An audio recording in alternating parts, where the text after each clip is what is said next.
Thank you entry team. ഞാൻ November 2024 Python hybrid ബാച്ചിലെ സ്റ്റുഡൻ്റാണ്. എൻ്റെ പേര് അഞ്ജു. നമുക്ക് പൈതൺ കോഴ്സിൻ്റെ കൂടെ തന്നെ സോഫ്റ്റ് സ്കിൽ എന്ന് പറഞ്ഞൊരു അഡീഷണൽ കോഴ്സുകൾ തന്നതിന് വളരെയധികം നന്ദിയുണ്ട്. അതിൻ്റെ മെൻറ്ററായിട്ട് ബാസില മാമിനെ എന്താ പറയേണ്ടത്, സോഫ്റ്റ് സ്കില്ലിനെ കുറിച്ച് നമുക്ക് നേരത്തെ ഒരു ഐഡിയാസോ ഒന്നുമില്ലാതെ സ്കൂളുകളിലും കോളേജുകളിലൊന്നും നമുക്ക് ഇങ്ങനെ ഒരു സോഫ്റ്റ് സ്കില്ലിനെ കുറിച്ച് അഡീഷണലായിട്ട് ആരും എടുത്ത് തന്നിട്ടില്ല. ഇവിടെ വന്നു കഴിഞ്ഞാൽ ശരിക്കും ഹാർഡ് സ്കിൽ എന്താണ്, സോഫ്റ്റ് സ്കിൽ എന്താണെന്ന് നമുക്ക് മനസ്സിലായി. ശരിക്കും പറഞ്ഞാൽ ബാസില മാമിനെ പോലുള്ളവർ വേണം നമുക്ക് മെൻറ്ററിങ്ങിന്.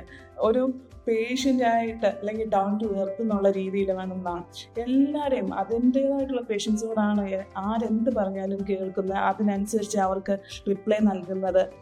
കമ്മ്യൂണിക്കേഷൻ മാത്രമല്ല നമ്മുടെ ലൈഫിൽ വേണ്ടത്, അതേപോലെ പല പ്രാധാന്യം, ഗ്രൂപ്പ് ഡിസ്കഷൻ, അങ്ങനെ പറഞ്ഞ ഇൻ്റർവ്യൂ എങ്ങനെ എന്ത് പറയട്ടെ സോഫ്റ്റ് സ്കില്ലിനെ കുറിച്ച് ഫുൾ ഡീറ്റെയിൽസ് നമുക്ക് കവർ ചെയ്ത് തരാൻ മിസ്സിന് സാധിച്ചിട്ടുണ്ട്. അതുപോലെ തന്നെ ഒരു ഡ്രസ്സിങ് കോഡ് എങ്ങനെയായിരിക്കണം, ഒരാളുടെ പെരുമാറ്റം എങ്ങനെയായിരിക്കണം, ഇതിനെക്കുറിച്ചൊക്കെ ഡീറ്റെയിൽ ആയിട്ട് നമുക്ക് തന്നിട്ടുണ്ട്.